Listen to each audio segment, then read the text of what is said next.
Welcome to the journey of success through simplest and target-oriented approach. Like, subscribe, share, target with Professor P's Positive Way.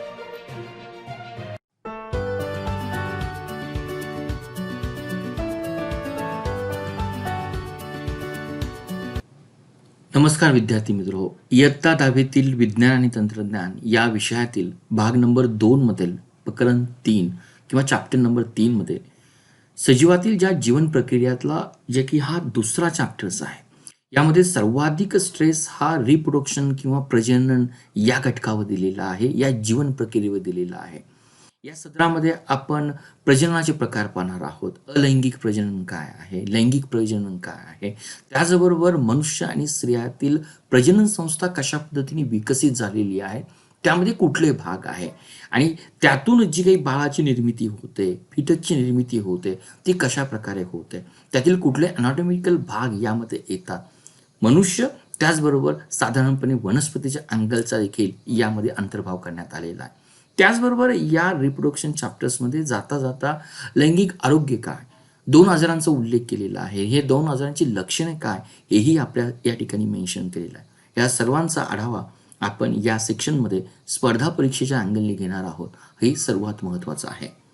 हा video जर तुम्हाला मनापासून आवडला असेल तर तुम्ही मला 4 पद्धतीने थँक्यू म्हणू शकाल.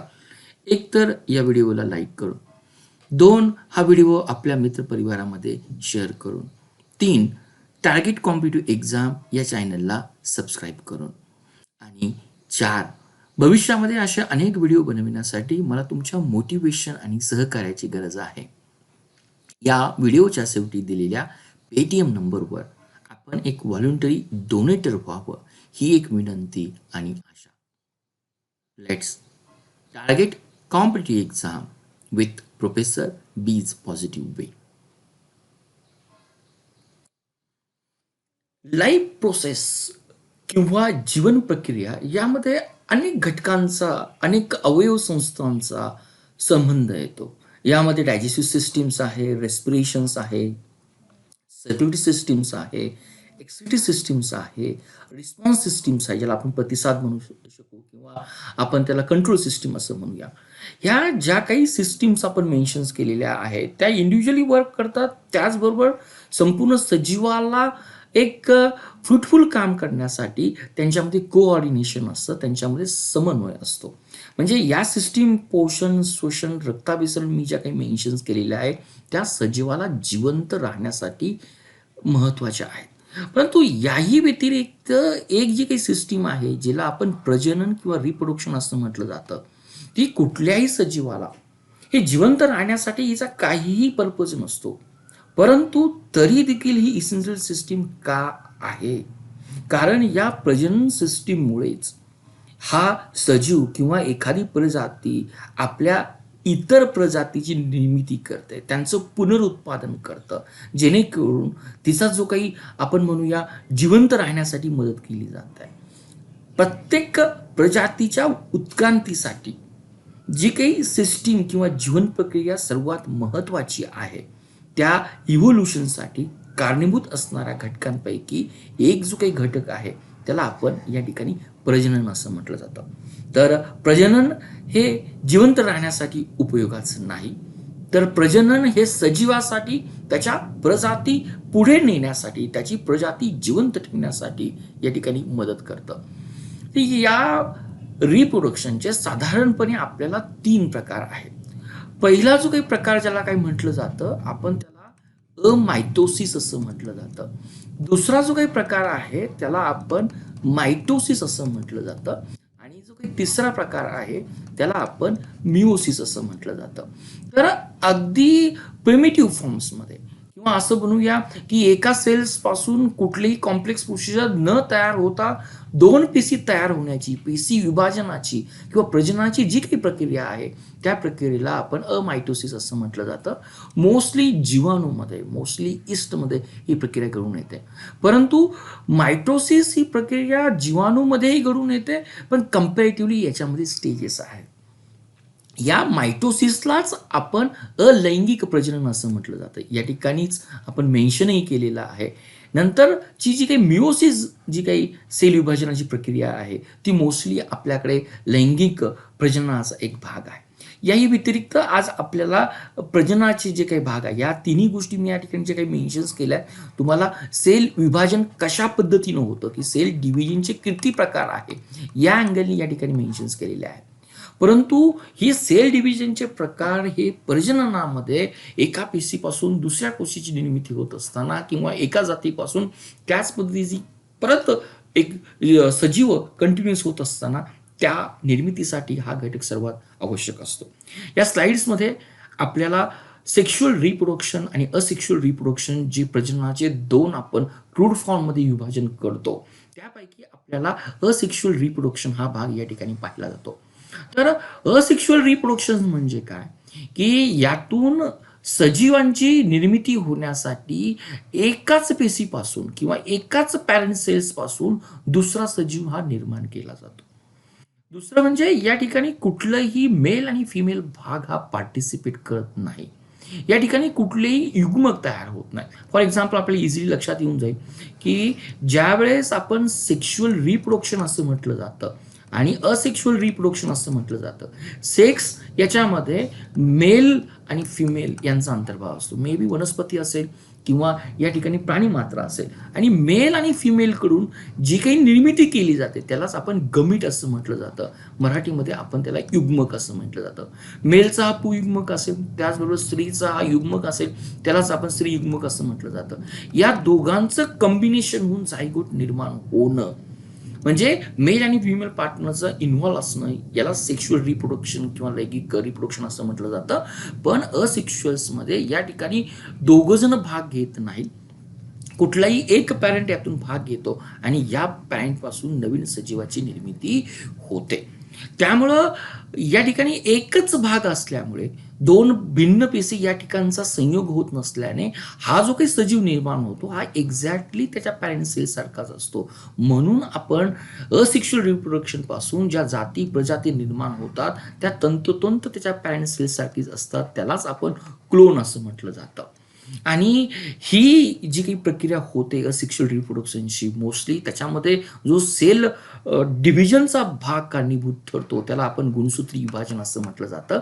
त्यालाच मायटोसिस असं म्हटलं जातं. आता या अलैंगिक प्रजननाचा सर्वाधिक फायदा जर काय होत असेल तर कम्पॅरेटिव्हली लैंगिक प्रजननापेक्षा हे सर्वात अधिक वेगवान होणारं प्रजनन आहे. परंतु तोटा जर म्हटलं तर जो काही सजीव निर्माण होतो तो एक्झॅक्टली त्याच्या पॅरेंट सारखाच निर्माण होतो. एक्झॅक्टली तंतोतंत तो त्याच पद्धतीने निर्माण होतो. त्यामध्ये कुठलंही जेनेटिक व्हेरिएशन येत नाही. आणि जर निर्माण होणाऱ्या सजीवामध्ये कुठलंही जेनेटिक व्हेरिएशन निर्माण होत नसेल तर डेफिनेटली उत्क्रांतीमध्ये जी काही विविधता आहे त्या विविधतेमध्ये जगण्यासाठी सजीवाला जी काही ॲडॅप्टिबिलिटी लागते हा सजीव तो ॲडॅप्टिबिलिटी सहन करू शकत नाही. हा एक लैंगिक प्रजननाचा तोटा आहे. यालाच आपण विचरणाचा अभाव किंवा आपण म्हणूया की जेनेटिक मटेरियलचं रिकॉम्बिनेशन न होणं हा अलैंगिक प्रजननाचा तोटा आहे. आता आपण अलैंगिक प्रजनन जे काही आहे हे दोन पेशीमध्ये पाहणार आहोत. हे अलैंगिक प्रजनन आपण एक पेशीमध्ये पाहणार आहोत ज्यालाच आपण युनिसेल्युलर असंही म्हटलेलं आहे. आणि त्याचबरोबर आपण हे अलैंगिक प्रजनन हे मल्टीसेल्युलर किंवा बहुपेशीमध्ये पाहणार आहोत. यामध्ये युनिसेल्युलर्समध्ये आपल्याला साधारणपणे 1, 2 आणि 3 भाग पाहिजे आहे. तर मल्टीसेल्युलरमध्ये देखील आपण याचंच मॉडिफिकेशन करून 1, 2, 3 आणि 4 भाग किंवा कशा पद्धतीने अलैंगिक प्रजनन होतं या ठिकाणी पाहायचं आहे. या ठिकाणी आपण पहिल्यांदा मूव्ह करतो. जो काही भाग आहे याला आपण बायनरी फ्युजन असं म्हटलं जातं. एक जर सिंपल जर मी एक्झाम्पल दिलं जर हा जर अमिबा जर असेल याच्यामध्ये जर एक केंद्रक असेल तर अमिबामध्ये डायरेक्टली याचं कुठल्याही पद्धतीनं एका सेलचं त्याचं विभाजन होऊन त्यापासून अशा पद्धतीच्या जर 2 सेल निर्माण केल्या जात असेल तर त्याला आपण बायनरीमधील साधं द्विविभाजन असं म्हटलं जातं. परंतु पॅरामेसियम्समध्ये काय होतं हा आपल्याला साधारणपणे या पद्धतीने एक पॅरामेसियम्स जो काही चपलीसारखा दिसणार आहे याचं डायरेक्टली विभाजन होत असताना आडवं विभाजन होतं. या आडवं विभाजन झाल्यानंतर त्यापासून आपल्याला 2 पॅरामेसियम्स हे आपल्याला या पद्धतीने निर्माण होताना दिसतात. म्हणजेच याला आपण आडवं द्विभाजन असं म्हटलं जातं. आणि थर विभाजन जे काही आहे युग्लिनाच्या संदर्भात, युग्लिना जर आपण जर पाहिला तर ही एक वनस्पती आहे की ज्याच्यामध्ये हरित लवक किंवा क्लोरोफास्ट असतं. आता या युग्लिनाचं विभाजन होत असताना डायरेक्टली याचं विभाजन 2 भागात होत असताना या ठिकाणी हा एक प्रतल समजूया किंवा ही एक लाईन आहे, यापासून याचं विभाजन होतं. आणि या युग्लनाचं हे काही उभं द्विविभाजन होतं. या उभ्या द्विविभाजनापासून त्यापासून 2 युग्लनाची निर्मिती होते, जे त्याच्या पॅरेंट सेल्स सारखेच समान असतात. थोडक्यात अलैंगिक प्रजननामध्ये आपण युनिसेल्युलर्समध्ये पहिला भाग जो पाहिला बायनरी फ्युजन्स, आपण त्याला द्विविभाजन असं म्हटलं. यामध्ये आपण 3 उदाहरणं दिली. अमिबाचं उदाहरण दिलं, पॅरामेसियमचं उदाहरण दिलं, युग्लिनाचं उदाहरण दिलं आणि दुसरं जे काही उदाहरण दिलं आपण ते जीवाणू. आणि मोस्टली हे कोणामध्ये घडतं? प्रोकॅरियोटिक सेल्स, म्हणजे ज्या जीवाणूमध्ये, ज्या प्रोटोझोआसमध्ये कम्पॅरेटिव्हली जो काही न्यूक्लियस आहे हा प्रिमिटिव्ह फॉर्म्समध्ये आहे किंवा तो विदाऊट न्यूक्लियस फॉर्म्समध्ये आहे, याच्यामध्ये आपल्याला हे बायनरी फ्युजन्स आपल्याला दिसून येतं. आणि यामध्ये कुठल्या पद्धतीने सेल डिव्हिजन होतं? तर अलैंगिक प्रजननासाठी, मी परत रिपीट करतो, अलैंगिक प्रजननासाठी जे सेल डिव्हिजन मोर फेवरेबल आहे त्यालाच आपण म्हटलेलं आहे मायटोसिस. म्हणजे मायटोसिसद्वारे एका पेशीपासून किंवा एका सजीवांपासून दुसऱ्या सजीवांची निर्मिती होते, हे आपण या ठिकाणी मेन्शन्स केलं.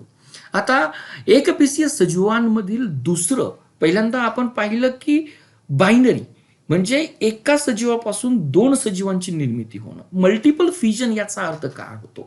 की सिंपल उदाहरण दिलं की ज्या वेळेस प्रतिकूल परिस्थितीमध्ये असेल, ॲडव्हर्स कंडिशन असेल, त्यावेळेस अमिबा किंवा अमिबासारखे तत्सम प्राणी हे आपलं मागे सांगितल्याप्रमाणे एक पेशी डायरेक्टली विभाजन करून 2 अमिबांची निर्मिती करत नाही. प्रतिकूल परिस्थिती हे कधी होतं? की ज्यावेळेस परिस्थिती ही अनुकूल असेल अमिबाच्या वाढीसाठी, त्याला मॉइस्ट कंडिशन असेल, त्याला एनर्जी सोर्स असेल. परंतु ज्यावेळेस प्रतिकूल परिस्थिती असेल त्यावेळेस अमिबा हा आपल्याभोवती कुठलीही सिलोपार्ट्स किंवा छद्मपात तयार करत नाही, तर तो आपल्याभोवती एक कडक असं संरक्षण कवच तयार करतो. आणि हे जे काही संरक्षण कवच आहे त्यालाच आपण सिस्ट असं म्हटलं जातं. आणि या सिस्टामध्ये पहिल्यांदा त्या केंद्रकाचं विभाजन होतं. या केंद्रकापासून परत विभाजन होऊन नंबर ऑफ केंद्रक तयार होतात. आणि हे अनेक केंद्रक मायटोसिसमध्ये रूपांतर होऊन मायटोसिस प्रक्रियेने तयार झाल्यानंतर नंतरच्या काळामध्ये परत या पेशीद्रव्याचं देखील विभाजन होतं. आणि प्रत्येक केंद्रकासाठी पेशीद्रव्य यापासून एका अमिबाच्या सिस्टपासून आपल्याला मोठ्या पद्धतीचे अमिबा हे तयार होतात. आणि ज्यावेळेस अनुकूल परिस्थिती तयार होते त्यावेळेस अमिबा या सिस्टला ब्रेकडाऊन करतात, त्याला बस्ट करतात आणि हे अमिबा आपली निर्मिती करतो किंवा अमिबासारख्या प्राण्यांची निर्मिती करतो. हा एक बहुविभाजन किंवा आपण त्याला मल्टिपल फ्युजन हे या ठिकाणी मेन्शन्स केले. मोस्टली अमिबा आणि तत्सम प्राण्यांच्या शरीरामध्ये आपल्याला एकपेशी आदिजीवामध्ये ही पद्धत दिसून येते. तिसरी आपण तिला बडिंग असं म्हटलेलं आहे. बडिंग हे कोणामध्ये होतं? तर बडिंग हे मोस्टली ईस्ट सारख्या गोष्टींमध्ये होतं. ईस्ट यालाच आपण किनू असं म्हटलं जातं. बेकरीमध्ये हा जो काही पदार्थ जो काही वापरला जातो, बेकरीचं फर्मेंटेशन किंवा पाव करण्यासाठी या पदार्थामध्ये याची वापर केली जाते. तर ईस्टमध्ये काय होतं की ईस्ट ज्यावेळेस त्याला फेवरेबल कंडिशन असेल त्यावेळेस ईस्ट स्वतःपासून एक आउटग्रोथ तयार करतो. ही या पद्धतीची आउटग्रोथ तो तयार केली जाते. ही आउटग्रोथ तयार करत असताना त्या केंद्रकाची देखील याच पद्धतीने आउटग्रोथ होऊन जाते. आणि ही जी काही आउटग्रोथ आहे केंद्रकाची त्याचबरोबर त्याच्या पेशीद्रव्याची, याच आउटग्रोथला आपण याला कलिकायन किंवा याला कलिका असं म्हटलं जातं किंवा आउटग्रोथचं फुगवता असं म्हटलं जातं. आणि जसं फेवरेबल कंडिशन असेल तसं हा जी काही कलिका आहे किंवा ही बर्ड्स आहे कंटिन्युअसली अलॉंग विथ वाढत जाते. काही कालावधीप्रमाणे या बर्डसाठी जो काही ऊर्जा पुरवठा केला जातो, जो काही त्याचं जे काही आवरण आहे हे त्याच्या पॅरेंट ईस्ट सारखंच असतं. परंतु एकदा का याची पूर्णपणे वाढ झाली ही बर्ड त्यापासून पूर्णपणे सेपरेट होते आणि एक टोटल नवीन सजीव या ठिकाणी निर्माण होतो. म्हणजेच हे कलिकायन हे बडिंगच्या प्रोसेसमध्ये आपल्याला या ठिकाणी आपण मेन्शन केलेलं आहे. अलैंगिक प्रजननातील एकपेशी सजीवांमधील आपण 3 प्रकार या ठिकाणी पाहिले. पहिला प्रकार पाहिला की आपण बायनरी डिव्हिजन्स पाहिलं. दुसरा प्रकार जो काय पाहिला आपण मल्टिपल डिव्हिजन पाहिलं आणि तिसरा प्रकार जो काही पाहिला तो आपण बडिंग पाहिलं. या ठिकाणी बायनरी कुणामध्ये होतं तर आपण उदाहरणही पाहिली. याच्यामध्ये अमिबा आहे, याच्यामध्ये पॅरामेसियम्स आहे, याच्यामध्ये युग्लिना आहे. मल्टिपल डिव्हिजनचं आपण उदाहरण कुणामध्ये होतं मोस्टली आपण एक्झाम्पल घेतलं अमिबा सीस तयार करणं आणि बडिंगचं उदाहरण कुणाच्या संदर्भात घेतलं ईस्ट तयार करणं की ईस्ट जी आउटग्रोथ तयार करतो जी बड तयार करतो ती बड पूर्णपणे स्वतंत्र पद्धतीने मॅच्युअर झाल्यानंतर ही वाढत जाते आणि जनकपेशीपासून ती विलग होते. यातूनच या सजीवांची निर्मिती होते. आता आपण अलैंगिक प्रजननांमधील बहुपेशीय सजीवांमध्ये अलैंगिक प्रजनन कसं होतं त्याच्या मी पहिल्या स्लाइडला तुम्हाला 5 मेथड सांगितले. फॉर एक्झाम्पल स्पायरोगॉयराचं आपण जो उदाहरण घेतलं. स्पायरोगॉयरा हे एक कवक आहे, सॉरी मी रिपीट करतो, हे एक शैवाल आहे. ज्यावेळेस स्पायरोगायराला फेवरेबल कंडिशन असते, भरपूर पाणी उपलब्ध असतं, भरपूर सूर्यप्रकाश उपलब्ध असतो, त्यावेळेस स्पायरोगायरा हा त्याच्या जे काही तंतूज आहे त्याचे अनेक पद्धतीनं अनेक खंडांमध्ये विभाजन होतं, अनेक सेगमेंटेशनमध्ये विभाजन होतं आणि हा प्रत्येक खंड परत स्वतंत्र स्पायरोगायरा म्हणून किंवा शैवाल म्हणून त्याची वाढ होत जाते. हे स्पायरोगायरामध्ये देखील आपल्याला फ्रॅगमेंटेशनद्वारे दिसून येतं. त्याचबरोबर जो समुद्रातील जो सायकॉन्स आहे या सायकॉनमध्ये देखील आपल्याला या खंडीभवन किंवा फ्रॅगमेंटेशनद्वारे एक तुकडा तयार होतो. त्या तुकड्यापासून नवीन नवजात सजीव तयार होतो. पण हे कधी होतं की ज्यावेळेस प्रतिकूल परिस्थिती नसते, ज्यावेळेस अनुकूल परिस्थिती असते, मुबलक पाणी असतं, मुबलक पोषक द्रव्य असतात, मुबलक सूर्यप्रकाश असतो, त्यावेळेस बहुपेशीय सजीवांमध्ये आपल्याला हे खंडीभवन आणि फ्रॅगमेंटेशन ही प्रक्रिया दिसून येते. दुसरा प्रकरण आपण जर पाहणार आहोत तर आपण पाळीचं उदाहरण घेतलं. जर आपण घरामध्ये पाल दिसली आणि पाळीला मारण्याचा प्रयत्न केला तर पाल पहिल्यांदा जे काही करत असतं ते पाल ही आपली सेफ्टी ब्रेकडाऊन करत असतं. कारण पाळीला पूर्णपणे विश्वास असतो की माझ्याकडे एक अलैंगिक प्रजननाची रिजनरेशन किंवा पुनर्जनन क्षमता माझ्याकडे आहे. परंतु पाळीला आपण जर पूर्णपणे त्याचं जर हेड जर ब्रेकडाऊन केलं तर त्यापासून ह्या जो काही भाग राहिलेला आहे रेसिड्यू पार्ट आहे त्यापासून हेड तयार होत नाही.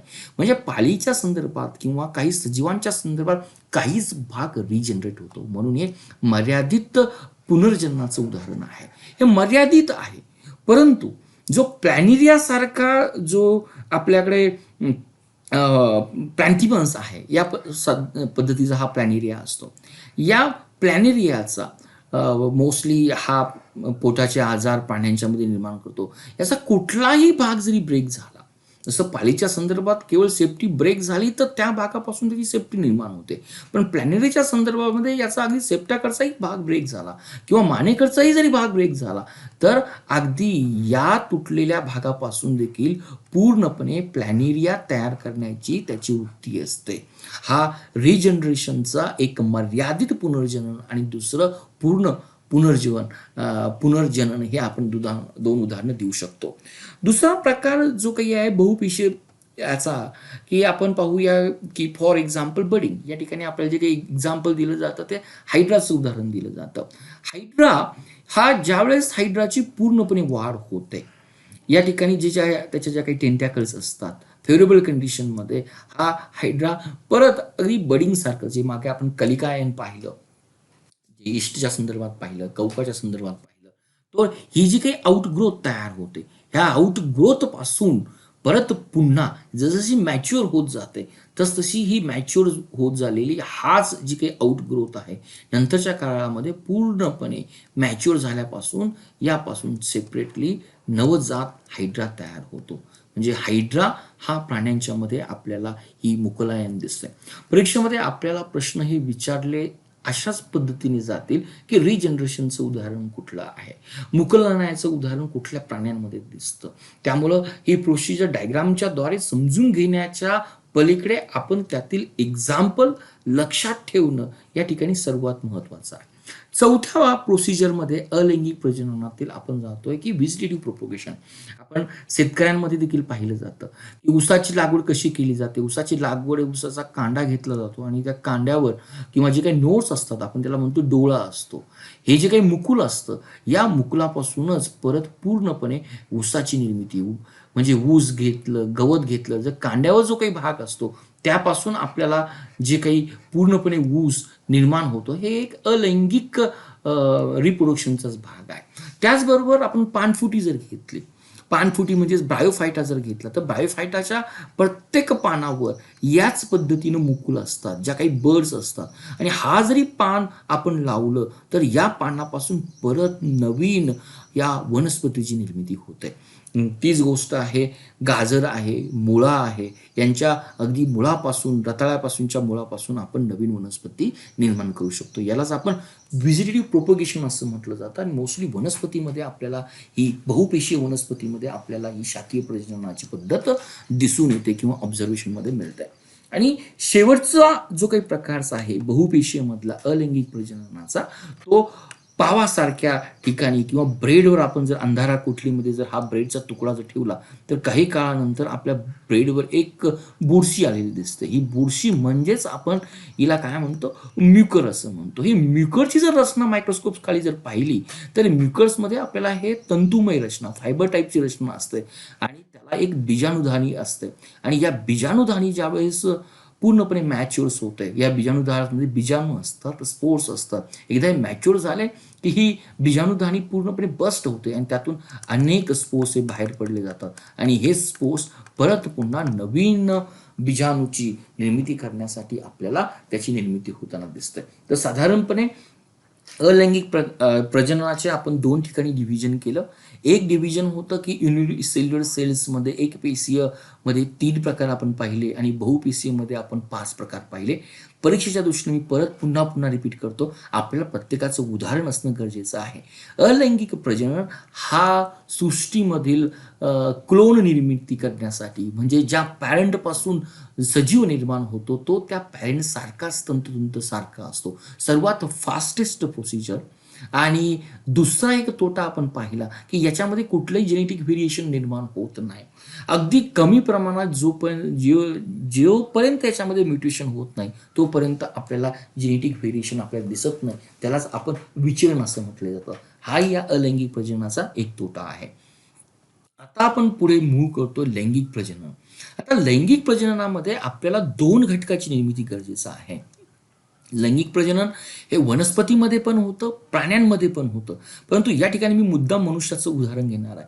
ही एक फिमेल आहे आणि ही एक मेल आहे. मेल आणि फिमेल पासून जे काही गमिट्स निर्माण होतात, आता फिमेल पासून कुठलं गमिट्स निर्माण होतं त्याला आपण एग्ज असं म्हटलं जातं. मेल पासून कुठलं युग्मक निर्माण होतं तर आपण त्याला स्पर्म्स असं म्हटलं जातं. आणि हे एग आणि स्पर्म्स ज्यावेळेस कंबाईन होतात, त्या कंबाईन होऊन जो काही प्रोसिजर आहे, कॉम्बिनेशन होऊन जे काही तयार होतं त्यालाच आपण युग्मनज असं म्हटलं जातं, त्यालाच आपण झायगोट असं म्हटलं जातं. आणि हे जे काही कॉम्बिनेशन्स आहे झायगोट, त्यालाच आपल्या भाषेमध्ये फर्टिलायझेशन म्हटलं जातं. आणि ही जर प्रक्रिया वनस्पतीमध्ये होत असेल तर त्या फर्टिलायझेशनलाच आपण पॉलिनेशन असं म्हटलं जातं. आणि हाच झायगोट स्त्रीच्या शरीरामध्ये, फिमेलमध्ये, नंतर प्रत्येक प्राण्यांच्या दृष्टीने वेगवेगळ्या कालावधीमध्ये वाढून त्यापासून माणसाच्या प्रक्रियेमध्ये 9 महिन्यानंतर त्यापासून एक फिटस आणि फिटसपासून बाळाची निर्मिती होते. थोडक्यात सेक्शुअल रिप्रोडक्शन्समध्ये 2 गोष्टींचा अंतर्भाव असतो.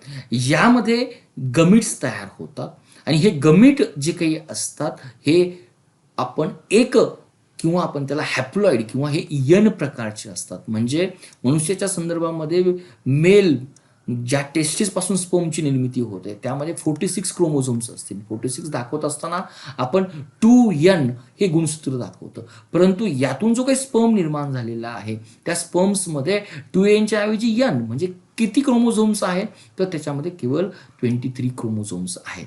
आणि हे 23 क्रोमोझोम्स त्यांचं मिओसिसमध्ये कॉम्बिनेशन होत असताना जेनेटिक विचारण होतं. त्यामुळं आपण नेहमी पाहतो जी काही आपल्याला संतती निर्माण होते ती डेफिनेटली काही आईची गुण असतात, काही वडिलांचे गुण असतात आणि काही गुण असे असतात की ते दोघांच्याही मध्ये नसतात किंवा एक नवीन गुण आपल्याला दिसतो. आणि या इव्हॉल्युशन्समध्ये सजीवाला आपली लाईफ कंटिन्यू करण्यासाठी किंवा निसर्गामध्ये अडॅप्टेबल होण्यासाठी हे लैंगिक प्रजननातील मिओसिस ही जी काही सेल डिव्हिजनची मेथड आहे ही सर्वात उपयोगी पडते. परंतु तोटा काय आहे, तर ही मेथड ही सर्वात स्लोएस्ट आहे. जेणे की विचरण होतं, येस, याच्यामध्ये विचरण होतं. तीच गोष्ट मी या ठिकाणी परत पुन्हा मेन्शन केलेली आहे. हे जे काही नवीन वनस्पती आणि प्राणी तयार होतात ते एक्झॅक्टली पॅरेंट्स सारखी त्यांची कॉपी नसते.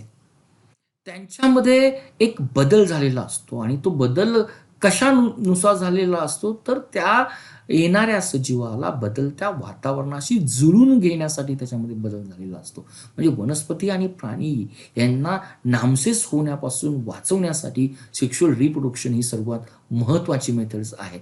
आणि याच सेक्शुअल रिप्रोडक्शनमध्ये जनुकांची अदलाबदल होते. जनुके ही विचलित होतात आणि ही जनुके जर विचलित जर होत असेल तर त्यापासून सजीवामध्ये, वनस्पतीमध्ये, प्राण्यांमध्ये आपल्याला विविधता दिसून येते आणि ही विविधताच या अडॅप्टेबिलिटीसाठी सर्वात महत्त्वाची भूमिका या ठिकाणी कार्य करते. आता आपण या ठिकाणी लैंगिक प्रजनन 2 ठिकाणी पाहणार आहोत. एक वनस्पतीमध्ये पाहणार आहोत आणि एक मनुष्यामध्ये पाहणार आहोत. पहिल्यांदा आपण सेक्शुअल रिप्रोडक्शनचे वनस्पतीमध्ये पाहतो.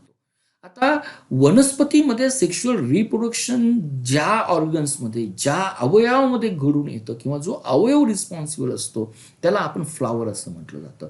म्हणूनच वनस्पतीच्या संदर्भामध्ये फ्लॉवर यालाच आपण लैंगिक प्रजननाचं एक कार्यात्मक घटक किंवा इसेन्शियल घटक असं समजलं जातं. पहिल्यांदा फ्लॉवरमध्ये सेक्शुअल रिप्रोडक्शन कसं होतं हे पाहण्या अगोदर त्याचे अॅनाटॉमिकल पार्ट आपण समजून घेणं सर्वात महत्त्वाचं आहे. आता कुठले अॅनाटॉमिकल पार्ट आहे? जो फ्लॉवर फांदीवर त्याला पूर्णपणे स्टेबल राहण्यासाठी जे काही पुष्पवृत्त असतं त्याला आपण पेडिसिल असं म्हटलं जातं. आता आपण बाहेरून आतमध्ये येणार आहोत. बाहेरून आतमध्ये येत असताना हा जो काही पहिला भाग आपल्याला दिसणार आहे हिरव्या कलरचा, की एखादी कळी उमलण्या अगोदर आपल्याला कळी ही हिरव्या कलरच्या या कॅलेक्स पार्टमध्ये किंवा निडल पार्टमध्ये असते. हा एक कॅलेक्स हा महत्त्वाचा पार्ट आहे कळीचं संरक्षण करण्या अगोदर. नंतर आपल्याला दुसरा जो काही पार्ट दिसतो, जशी कळी उमलू लागते तसतसं आपल्याला त्याच्या पाकळ्या दिसू लागतात आणि हा पाकळ्यांचा जो काही समूह आहे त्यालाच आपण करोला असं म्हटलं जातं किंवा त्याला दलपुंज असं म्हटलं जातं. आणि दलपुंजाच्या आतमध्ये हे जे काही तुम्हाला 3 घटक दिसतात, याही ठिकाणचे 3 घटक दिसतात. मे बी प्रत्येक फुलामध्ये हे घटक संख्या त्यांची वेगवेगळी असेल, त्यांची साईज वेगळी असेल.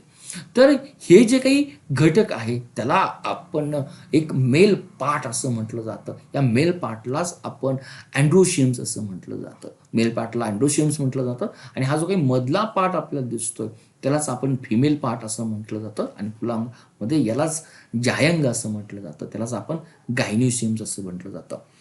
आपण लैंगिक प्रजनन वनस्पतीमध्ये पाहतोय. वनस्पतीमध्ये लैंगिक प्रजनन पाहण्या अगोदर आपण त्याची ऑर्गन समजून घेण्याचा प्रयत्न करतोय आणि पहिल्यांदाच आपण नमूद केलेला आहे की फ्लॉवर हा वनस्पतीतील लैंगिक प्रजननाचा कार्यात्मक घटक आहे.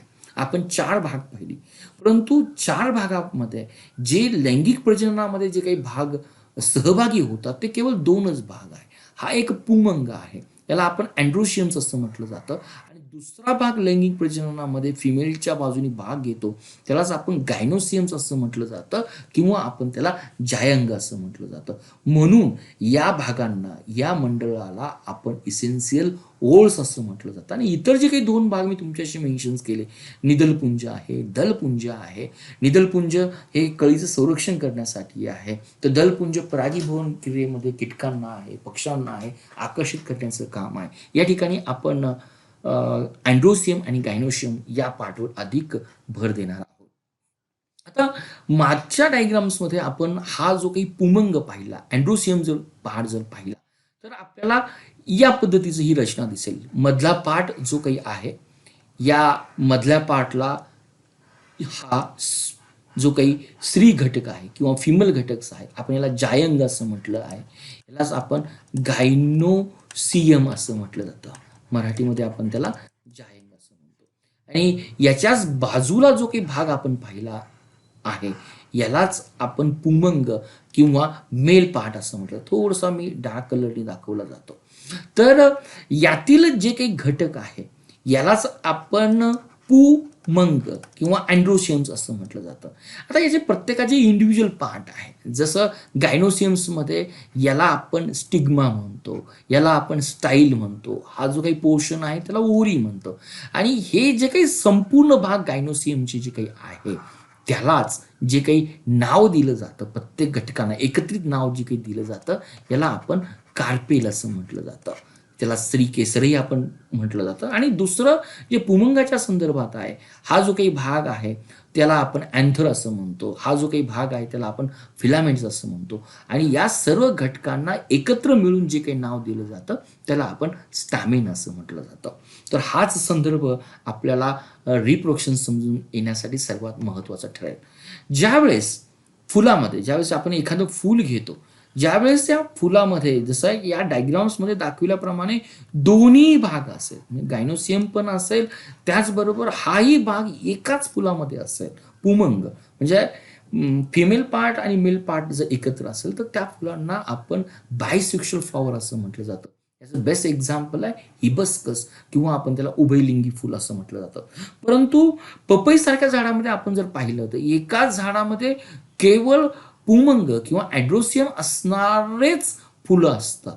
आणि अशा पद्धतीची जर फुलं जर असतील केवळ अँड्रोशियम्स असणारी फुलं तर या फुलांना आपण एकलिंगी किंवा आपण त्यांना एकलिंगी हा जो झाला त्याला आपण म्हणणार आहोत की मेल फ्लॉवर असं म्हणणार आहोत.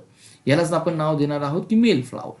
त्याच पद्धतीने दुसरं एक फिमेल झाड असणार आहे आणि या फिमेल झाडावर मेल पार्टनर नसणार आहे तर त्या झाडावर केवळ आपल्याला फिमेल भाग असणार आहे. या पद्धतीचं हे फुल असणार आहे. म्हणजे फुलामध्ये कुठला घटक आहे, जर फुलांमध्ये दोन्ही घटक असेल, श्रीकेशर असेल, पुकेसर असेल तर त्याला आपण उभयलिंगी असं म्हणणार आहोत. परंतु फुलांमध्ये केवळ एकच घटक असेल, आयदर तो मेल घटक असेल त्याला आपण स्टॅमिन असं म्हटलं जातं त्यातील घटकदलांना, किंवा फिमेल पार्ट असेल तर घटकदलांना आपण श्रीकेसर असं म्हटलं जातं तर त्याला आपण एकलिंग फुल असं म्हटलं जातं. पपई हे सर्वात बेस्ट एक्झाम्पल आहे. त्यामुळं पपईपासून कमर्शियल बेसिसवर अधिक उत्पादन घेण्यासाठी आपल्याला ही काळजी घ्यावी लागते की पपईच्या प्लांटमध्ये किती मेल झाडं आहेत किंवा किती फिमेल झाडं आहेत. कम्पॅरेटिव्हली जर अधिक उत्पादन जर घ्यायचं असेल तर पपईची जी काही शेती आहे त्यामध्ये फिमेल झाडाची संख्या ही अधिक असणं गरजेचं आहे. मला वाटतं हे लॉजिक जरी आपल्याला या ठिकाणी समजलं तर हा चॅप्टर समजण्यासाठी आपल्याला इझिली आपण राईट डायरेक्शननी मूव्ह करत आहोत असं आपण नक्कीच म्हणूया. आता ॲक्च्युली काय होतं सेक्शुअल रिप्रोडक्शनमध्ये, काय होतं आपण या ठिकाणी पाहणार आहोत. या ठिकाणी हा जो काही मी पोर्शन्स आपण या ठिकाणी मेन्शन्स केलेला आहे, जो आपण अँड्रोसियमचा पोर्शन्स मेन्शन्स केलेला आहे, तर या अँड्रोसियम्समध्ये स्टॅमेनमध्ये हा आपल्याला जो काही टॉपचा पोर्शन दिसतो यामध्ये परागकोश किंवा त्याला आपण अँथर असं म्हटलं जातं. या अँथरमध्ये जे 4 कप्पे असतात आणि या 4 कप्प्यामध्ये मिओसिस होऊन, हे सर्वात महत्वाचं आहे, मिओसिसची निर्मिती होऊन त्याला अर्धगुणसूत्र या पद्धतीनं यापासून परागकण तयार होतात. त्यालाच आपण हे पोलन ग्रेन तयार होतात. हे पोलन ग्रेन मिओसिस पद्धतीने तयार होतात. हा सर्वात महत्वाचा पॉइंट आहे. आणि या ठिकाणी हे जे काही पोलन ग्रेन जे काही आहेत हे पोलन ग्रेन्स इथे तयार होतात आणि हे पोलन ग्रेन या स्टिग्मावर, मराठीमध्ये आपण त्याला कुक्षी असं म्हटलं जातं, कुक्षीवर हे स्टिक होतात. कुणामुळे स्टिक होतात तर त्यासाठी 2 घटक कारणीभूत असतील. एक त्याला अजैविक घटक किंवा अबायोटिक घटक असं म्हटलं जातं. हे पोलन ग्रेन्स ट्रान्सफर होतात स्टिग्मावर, मे बी वारा असेल, मे बी प्राणी असेल, प्राणी नाही या ठिकाणी पाणी मला म्हणायचं आहे, वॉटर म्हणायचं आहे, किंवा हवा असेल, किंवा मे बी जैविक घटक असेल. या जैविक घटकामध्ये फुलपाखरं असतील, या जैविक घटकामध्ये इन्सेक्ट्स असतील, किंवा आर्टिफिशियली जर आपण ब्रशच्या साह्यानं हे परागकण उचलून स्टिग्मावर ड्रॉप आउट करत असेल तर ती मेथड आपली जैविक मेथड आहे. तर या पद्धतीनं आपण हे परागीभवन करत असतो. दुसरा एक महत्वाचा उद्देश आपण जर पाहिला तर या ठिकाणी आपल्याला हा जो काही टॉपचा पोर्शन दिसतो फिमेल पोर्शनमध्ये याला आपण कुक्षी असं म्हटलं जातं. आणि हा जो काही पोर्शन्स आपल्याला आहे याला कुक्षी वृत्त असं म्हटलं जातं, यालाच आपण स्टाईल असं म्हटलं जातं. आणि हा जो काही बेस आपल्याला दिसतो या अंडाशयामध्ये आयदर एक बीजांडे असतात किंवा अनेक पद्धतीचे आपल्याला ही अशी रचना दिसणारे अनेक हुहुल्स दिसून येतात. आणि या ठिकाणी हा जो काही मेल अँथर आहे इथे डिफूड पुढे पुढे कसा जातो हे आपण पुढच्या डायग्रामच्या द्वारे आपण या ठिकाणी पाहणार आहोत. या ठिकाणी आपण पाहिलं की मेल पार्टनर किंवा जो काही अँड्रोसियम घटक आहे, अँड्रोसियम घटक आहे, मिओसिसमुळे यापासून एका युग्मकाची निर्मिती होते. आणि हा युग्मक कोण आहे तर हा युग्मक या ठिकाणी जो काही आहे त्याला पोलन ग्रेन असं म्हटलं जातं. त्याचबरोबर फिमेलमध्ये देखील फिमेल घटक ज्याला आपण गायनोसियम्स असं म्हटलं जातं, या गायनोसियम्समध्ये देखील मिओसिसची निर्मिती होते. आणि मिओसिसनुसार जे काही युग्मक निर्माण होतं ते युग्मक म्हणजेच अंडपेशी. आणि हे अंडपेशी कुठे असते तर अंडपेशी ही ओव्हुल्समध्ये असते. आणि या ओव्हुल्समध्ये जो काही आपल्याला ओव्हुलचा बिजांडाचा भाग दिसतो यालाच आपण या बिजांडामध्ये जो काही भाग असतो त्याला आपण एम्ब्रियो शॉक असं म्हटलं जातं. यामध्ये एम्ब्रियो सॅक असतं. ही एम्ब्रियो सॅक कुठे असते तर ही या बिजांडामध्ये असते, ओव्हुल्समध्ये असते. आणि याच एम्ब्रियो सॅक्समध्ये मिओसिस पासून एक अर्धगुणी पेशी किंवा हॅप्लॉइड सेल तयार होते, त्यालाच आपण एक सेल असं म्हटलं जातं. त्याचबरोबर दुसऱ्या हॅप्लॉइड 2 न्यूक्लियस तयार होतात. या 2 न्यूक्लियसला आपण ध्रुवीय केंद्र किंवा पोलर न्यूक्लिय असं म्हटलं जातं. आपण या ठिकाणी वनस्पतीतील लैंगिक प्रजनन पाहत आहोत. पुढच्या स्लाइड्समध्ये ते कसं होतं हे पाहणार आहोत. परंतु लैंगिक प्रजनन आपल्याला समजून येण्यासाठी त्या वनस्पतीच्या फुलातील जो कार्यात्मक घटक आहे त्यातील कुठला मेल घटक कारणीभूत ठरतो, कुठला फिमेल घटक कारणीभूत ठरतो हे सर्वात महत्वाचं आहे. या स्लाइड्समध्ये आपण पाहिलं की मेल घटक कुठल्या युग्मकाची निर्मिती करतं. या ठिकाणी आपण मेल घटक जे युग्मकाची निर्मिती करतं त्याला आपण पोलन ग्रेन किंवा परागकण असं म्हटलेलं आहे. आणि जो काही फिमेल घटक युग्मकाची निर्मिती करतो त्यालाच आपण अंडपेशी किंवा एक सेल्स म्हटलेलं आहे, जे एक गुणी आहे, जे हॅप्लॉइड आहे. त्याचबरोबर आपल्याकडे दुसराही घटक या ठिकाणी निर्माण केला जातो, याला आपण पोलर न्यूक्लिय असं म्हटलं जातं. आता आपण या स्लाइड्समध्ये एक्झॅक्टली कशा पद्धतीने होतं जे मागच्या स्लाइड्समध्ये मी तुम्हाला मेन्शन्स केलेलं आहे. आयदर हे जे काही मधमाशा तुम्हाला दिसतात हे मेल पार्टनरकडे जे काही परागकण तयार झालेले आहेत ते परागकण हा अँथर आहे. हे परागकण जी काही कुक्षी आहे, स्टिग्मा आहे, यावर इन्स्टिल करण्याचा प्रयत्न करतात, यावर टाकण्याचा प्रयत्न करतात. जर एक वनस्पती आहे, ही एक वनस्पती आहे असं आपण इमॅजिन करूया. आणि एका वनस्पतीमध्ये हे जे काही फूल आहे या फुलातीलच मेल पार्टनर त्याच फिमेल पार्टनरवर जात असेल तर त्याला आपण सेल्फ पॉलिनेशन असं म्हटलं जातं. परंतु या ठिकाणी आपल्याला 2 झाडं आहेत. या 2 झाडामधील यातील मेल पार्टनर जो काही परागकण आहे हा परागकण दुसऱ्या, हे फूल आहे, या फुलातील परागकण या झाडातील फुलाच्या स्त्री पार्टनर किंवा स्त्री केशवराव जर डिपॉझिट होत असेल तर त्याला आपण क्रॉस पॉलिनेशन असं म्हटलं जातं. तर या स्लाइड्समध्ये आपण सेल्फ पॉलिनेशन याचा अर्थ ज्यावेळेस पॉलिनेशन प्रक्रिया, परागीभवन क्रिया ही एकाच फुलातील मेल आणि फिमेल पार्टनरमध्ये घडून येते त्यावेळेस त्याला सेल्फ पॉलिनेशन असं म्हटलं जातं.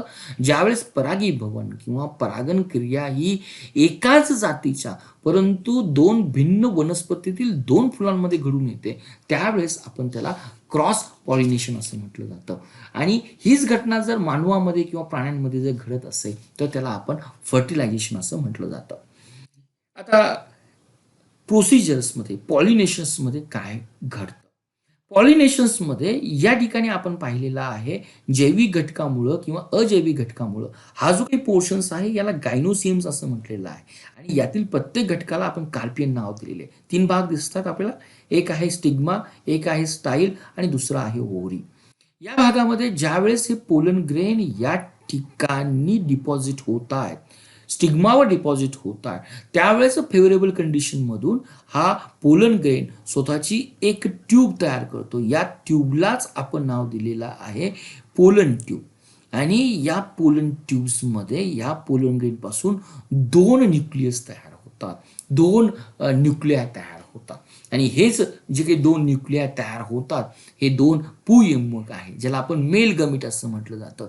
हे मेल गमीट पूर्णपणे या परागीभवन नळीतून या ठिकाणी जे काही बिजिंडातील एम्ब्रिओ शाक आहे या एम्ब्रिओ शाकमध्ये एंटर केले जातात.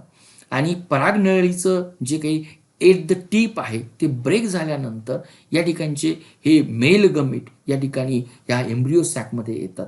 2 मेल गमीट आहे, 2 पुयुग्मक आहे. त्यातील एक पुयुग्मक या ठिकाणची जी काही एक सेल्स आहे या एक सेलला कंबाईन होतं.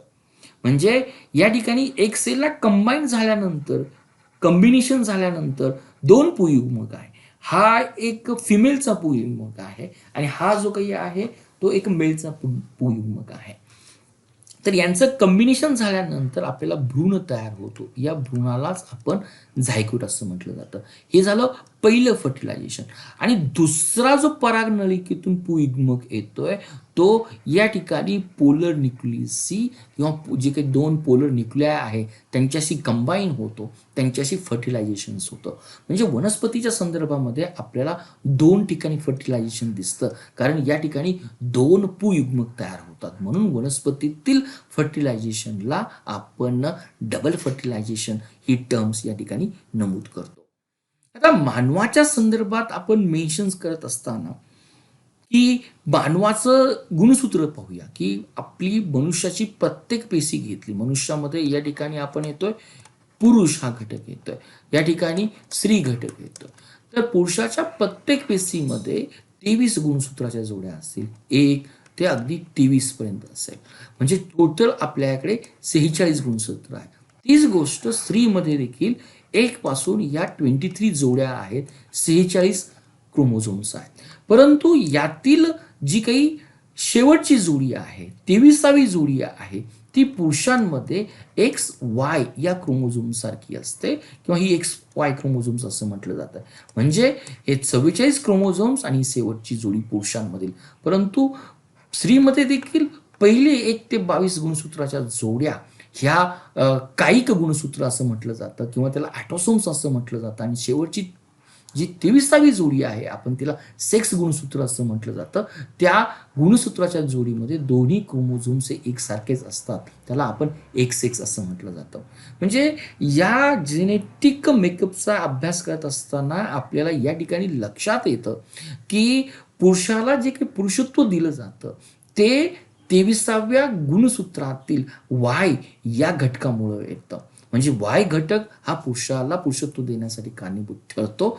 तर स्त्रीमध्ये एक्स हा घटक हा सर्वात महत्त्वाचा जे काही सी कॅरेक्टर्स आहे किंवा फिमेल रिप्रोड्यूस सिस्टमची जी काही डेव्हलपमेंट आहे ते करण्यासाठी हा घटक महत्त्वाचा ठरतो. ज्या पद्धतीने वनस्पतीमध्ये आपण मेल घटक पाहिला, वनस्पतीमध्ये फिमेल घटक पाहिला, हे दोन्ही घटक वनस्पतीतील फुलामध्ये अस्तित्वात होते. परंतु मानवाची रिप्रोड्यूस सिस्टम पाहत असताना आपल्याला या ठिकाणी सेपरेटली मेल रिप्रोड्यूस सिस्टीम्स आणि फिमेल रिप्रोड्यूस सिस्टीम समजून घेणं गरजेचं आहे. या मेल रिप्रोड्यूस सिस्टीम्समधून म्हणजे पुरुषापासून जे काही युग्मक निर्माण होतं, हे युग्मक कुणापासून निर्माण होतं तर हे युग्मक टेस्टिसमध्ये सेलचं जेनेटिक मेकअप काय असतो, 2n असतो.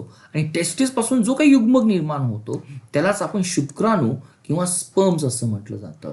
आणि मिओसिस ही क्रिया असल्यामुळे यापासून जो जेनेटिक मेकअप होतो ते हॅप्लॉइड सेल्स आहेत.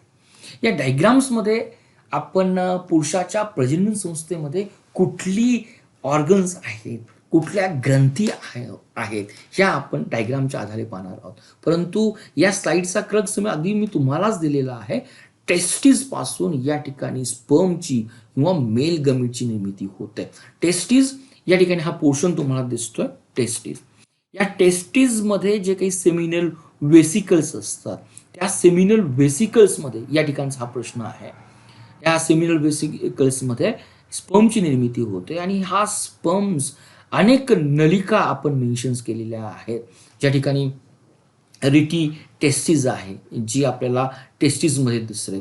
दुसरी नलिकेचं नाव आपण या ठिकाणी वास डिफरन्स दिलेला आहे आणि तिसरी नलिका ही सर्वात मोठी, जवळजवळ ही 6 मीटर लांब असणारी नलिका आहे. म्हणजे शुक्राणूची निर्मिती या ठिकाणी आपल्याला होते आणि हा शुक्राणू निर्माण झाल्यानंतर या इपिडायमिस थ्रू, हा जो काही इपिडायमिस जो दिसतोय आपल्याला या ठिकाणचा जो काही भाग दिसतोय, हा जवळजवळ 6 मीटरचा भाग आहे आणि शुक्राणूची जर साईज जर पाहिली तर हा अगदी 16 मायक्रॉन आहे.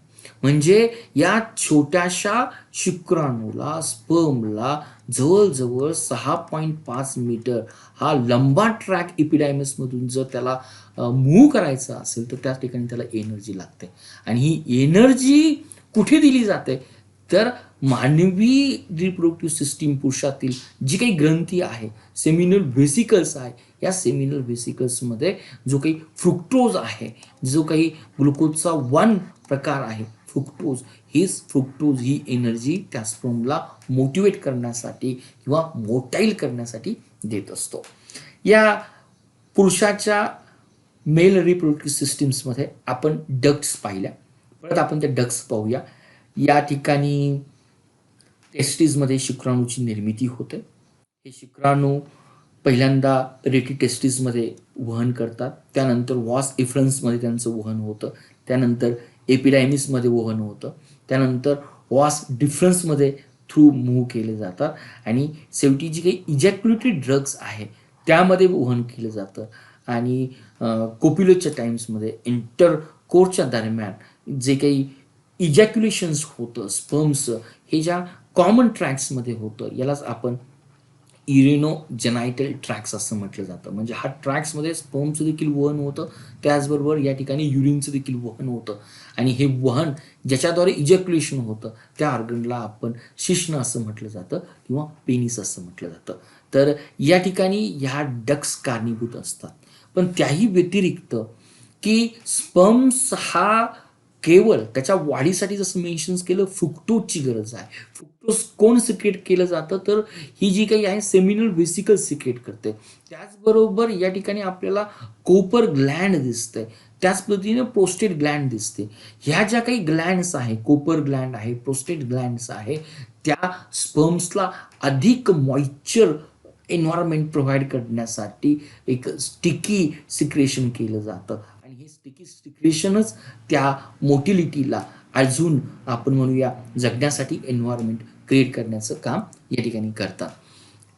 त्याच गोष्टींचा मी उल्लेख केलेला आहे. प्रश्न आपल्याला असा विचारला जाऊ शकते की मेल रिप्रोडक्टिव्ह सिस्टीममध्ये किती ग्रंथीज आहेत. पहिल्या ग्रंथीचं नाव आपण सांगितलं की याला आपण सेमिनल व्हेसिकल्स असं म्हटलं जातं. दुसऱ्या ग्रंथीचं नाव आपण मेन्शन्स केलं, प्रोस्टेट ग्लँड मेन्शन केलं आणि जी काही तिसरी ग्रंथी आहे तिचं नाव या ठिकाणी आपण मेन्शन्स केलेलं आहे, तिलाच आपण काउपर ग्लँड असं म्हटलं जातं. आणि या ग्लँडमधून येणारे सिक्रेशन्स आणि टेस्टिसमधील स्पर्म्स यांचं जे काही एकत्र मिश्रण होतं आणि युरिनोजेनायटलकडे वहन केलं जातं त्यालाच आपण कॉमनली वेरी असं म्हटलं जातं, त्यालाच आपण या ठिकाणी रेत असं म्हटलं जातं.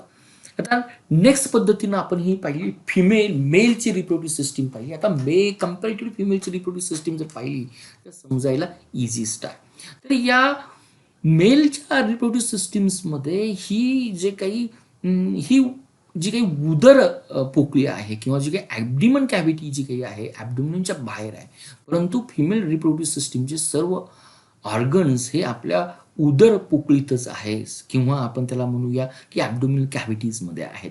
तर या ठिकाणी आपल्याला काही पियर्स दिसतात. ही जी काही पियर्स दिसते ज्या ठिकाणी अंडाची निर्मिती होते, ओसाईटची निर्मिती होते, यालाच आपण ओव्हरी असं म्हटलं जातं. या ओव्हरीलाच आपण अंडाशय असं या ठिकाणी म्हटलं जातं. या ठिकाणी फिमेल गमिटची निर्मिती होते, स्त्री युग्मकाची निर्मिती होते.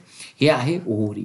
त्याचबरोबर या ठिकाणं दोघाही अंडाशय जे काही जॉईंट असतात या भागाला आपण नाव दिलं जातं गर्भाशय.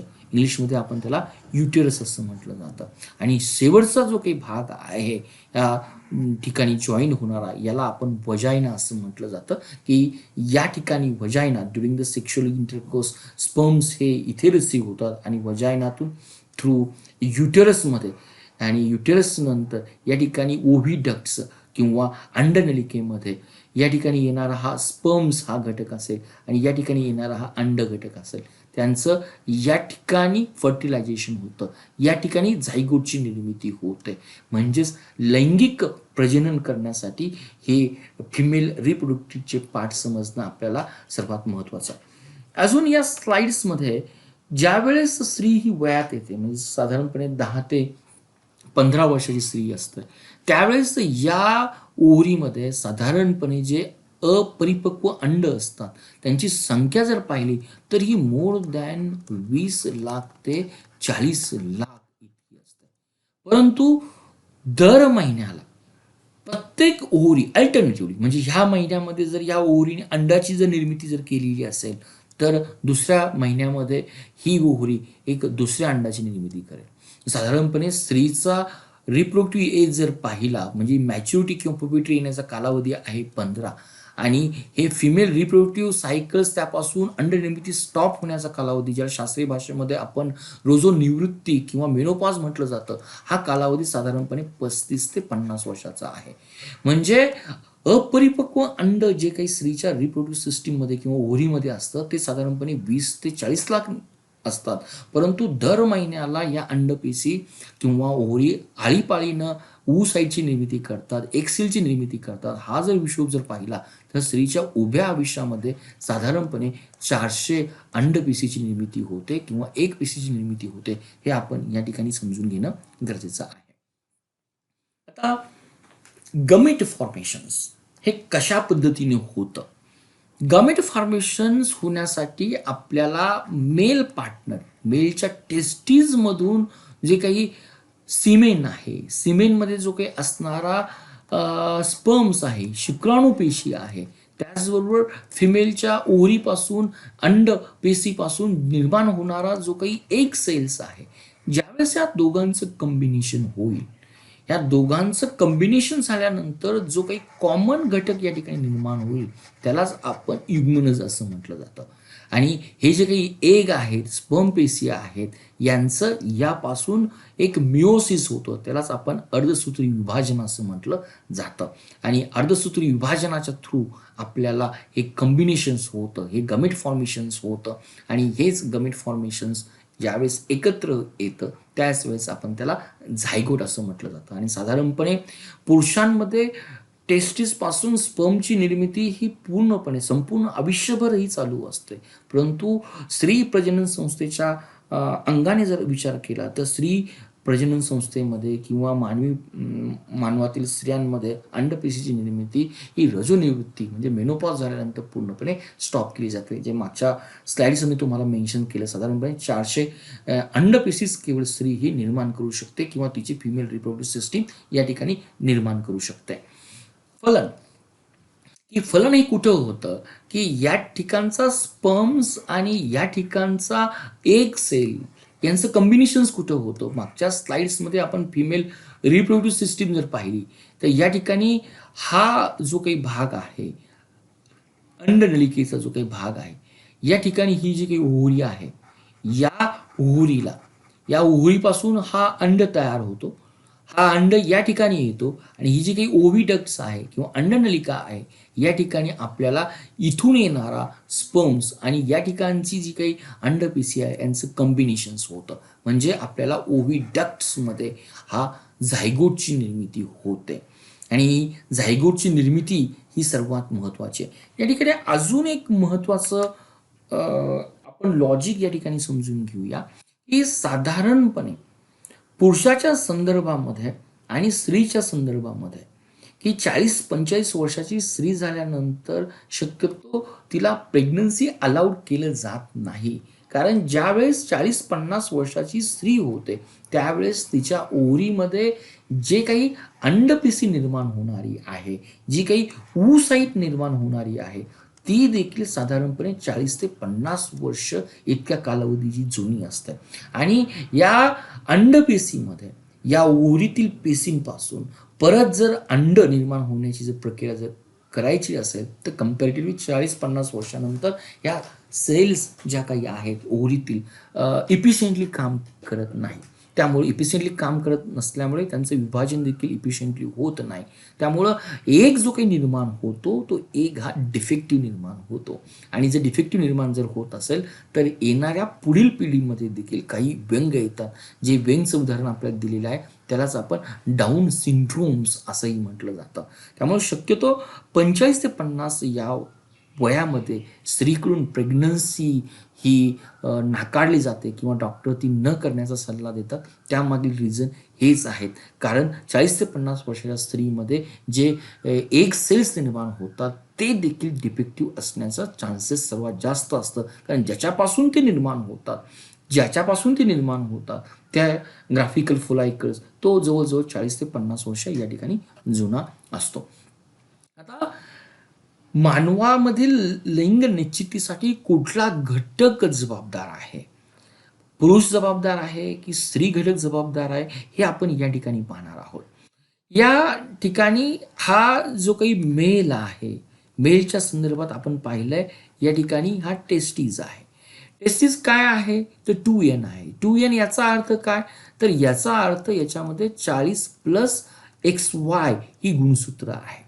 त्याच पद्धतीने फिमेलच्या संदर्भात जर आपण घेतलं तर फिमेलमध्ये एक कुणापासून निर्माण होतोय तो ओरीमध्ये होते. ओरीमध्ये जे काही प्रत्येक सेल आहे त्याच्यामध्ये किती गुणसूत्र आहे तर 44 प्लस शेवटची जी काही जोडी आहे त्याला आपण लिंग क्रोमोझोम्स असं म्हटलं जातं. ह्या दोन्हीही आपल्याला 2n आहे. या दोन्हीही आपल्याला 2n आहे. आणि यापासून ज्या काही यन सेलची निर्मिती होणार आहे पुरुषाच्या संदर्भात आपल्याला 2 पद्धतीची यन सेल निर्माण होणार आहे. कुठल्या पॉसिबिलिटी जर असेल तर 22 प्लस एक्स ही एक पॉसिबिलिटी असू शकेल किंवा दुसरा जो काही स्पर्म निर्माण होणार आहे त्याच्यामध्ये परत 22 प्लस वाय ही पॉसिबिलिटी असेल. पण स्त्रीच्या संदर्भामध्ये हे दोन्ही लिंक क्रोमोझोम एकच असल्यामुळे त्याच्यापासून जो काही गमीट निर्माण होणार आहे त्याच्यापासून जी काही एक सेल्स निर्माण होणार आहे ती एकाच प्रकारची असणार आहे. ती कशी असणार आहे 22 प्लस एक्स असणार आहे. म्हणजे ज्यावेळेस हा स्पर्म्स याच्याशी कंबाईन झाल्यानंतर दोन्ही घटक या ठिकाणी तुम्हाला एक्स दिसत आहे. याच्याशी कंबाईन झाल्यानंतर जे काही झायगोट तयार होणार आहे तो फ्युचर प्रोबॅबिलिटीमध्ये ही मुलगी असेल असं या ठिकाणी आपण कंबाईन करू शकतो. परंतु जर हा स्पर्म्स ज्याच्यामध्ये वाय क्रोमोझोम्स आहे लिंग क्रोमोझोम्स आणि जर या फिमेल युग्मकाशी किंवा एक सेलशी कंबाईन जर झाला त्यातून जी काही झायगोट तयार होणार आहे तो झायगोट आपल्याला 44 प्लस XY स्वरूपाचा असेल. आणि ही जी काही सेल इंडिकेट करते तो फ्युचरमध्ये हा झायगोट किंवा हा भ्रूण हा मुलगा लिंग असेल हे या ठिकाणी नमूद केलं जातं. म्हणजे या मॅथमॅटिकल कॅल्क्युलेशनचा आपण अभ्यास केला तर एक गोष्ट आपल्याला समजून येते की मुलगा होणं मुलगी होणं हे कुठल्याही स्त्रीच्या हातात नाही आहे. तर ॲनाटॉमिकली सायन्सच्या दृष्टीनं मुलगा हे पूर्णपणे होणं हे पुरुषाच्या हातामध्ये आहे किंवा आपण म्हणूया की पुरुषामध्ये असणारं जे काही लिंग गुणसूत्र आहे हे त्याला कारणीभूत या ठिकाणी ठरतं. आता साधारणपणे ज्यावेळेस आपण ही स्त्रीची ॲनाटॉमिकल स्ट्रक्चर आपण पाहिलं या ठिकाणी हा जो काही भाग आहे याला आपण गर्भाशय किंवा आपण त्याला युटेरस असं म्हटलं जातं. हा जो काही भाग आहे ज्या ठिकाणी स्पर्मची एंट्री होते त्याचबरोबर बाळ देखील ड्युरिंग आफ्टर द प्रेग्नन्सी 9 महिन्यानंतर बाहेर पडतं त्या भागाला आपण व्हजायनल पोर्शन्स असं म्हटलं जातं व्हजायना असं म्हटलं जातं. हा जो काही भाग आहे ज्या ठिकाणी अंडाशयाची निर्मिती होते या भागाला आपण ओव्हरी असं म्हटलं जातं. आणि ओव्हरीमध्ये हे जे काही अंड निर्माण होतात ते अंड निर्माण झाल्यानंतर ज्या नलिकेद्वारे हे गर्भाशयामध्ये येतात किंवा युटेरसमध्ये येतात त्या नलिकेलाच आपण या ठिकाणी ओव्ही डक्ट असं म्हटलं जातं.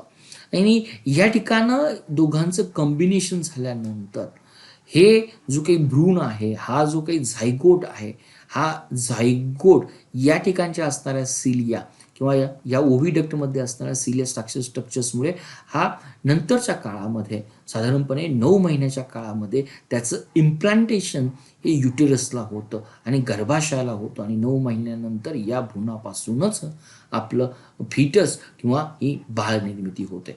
आणि या भ्रूणाला जो काही अन्न पुरवठा केला जातो, जो काही रक्त पुरवठा केला जातो, जो काही ऑक्सिजनचा पुरवठा केला जातो आईकडून, त्यासाठी स्पेशल एक ऑर्गन डेव्हलप झालेलं असतं. याच ऑर्गनला आपण त्याला प्लॅसेंटा असं म्हटलं जातं. म्हणजे 9 महिन्यापर्यंत या फिटसला किंवा गर्भामध्ये असणाऱ्या बाळाला अन्न पुरवठा, ऑक्सिजन पुरवठा करण्यासाठी कुठला अवयव जे काही आई आणि त्या बेबीमध्ये जे कॉमन असतं त्यालाच आपण या ठिकाणी प्लॅसेंटा असं म्हटलं जातं. अजून या ठिकाणी एक मेन्स्ट्रुअल सायकल, ज्याला आपण स्त्रीच्या रिप्रोडक्टिव्ह सिस्टीम मधील एक इसेन्शियल आणि महत्वाची बायोलॉजिकल प्रोसिजर अशी म्हटली जाते.